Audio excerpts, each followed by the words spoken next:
আজকের মেনুতে আছে করলা আর কুমড়ো দিয়ে ভাজা।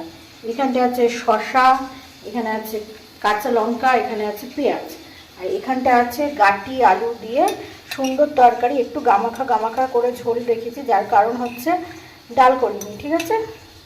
আচ্ছা, এই চামচটা এখানটায় নিয়ে আসি। আমার ফেভারিট রান্না হয়েছে আজকে, সেটা হচ্ছে এই দেখো বাগদা চিংড়ি। তো চিংড়ির অনেকে খোসা দিয়ে করে, তাহলে দেখতে বড় বড় লাগে, বাট আমি একদিন করেও দেখেছিলাম চিংড়ির খোসা টোসা দিয়ে, বাট খেতে পারিনি। সেই কারণে আজকে আলু পটল দিয়ে গামাখা করে মানে এটার তরকারি, ঠিক আছে। আচ্ছা, তো গতকালের সোয়াবিনটা আমাদের বেঁচে গেছে। এই দেখো গতকালের সোয়াবিন আর কচু বাটা। এত রান্না হয় না, একদিনে কেউ ওঠা যায় না, তো আজকে এগুলো শেষ করে দেবো। বাসি টাসি আজকে যদি থাকে তো চিংড়ি মাছ বা গাঠির মধ্যে কিছু একটা থাকবে। তো যাই হোক, এই ভিডিওটা এই পর্যন্তই।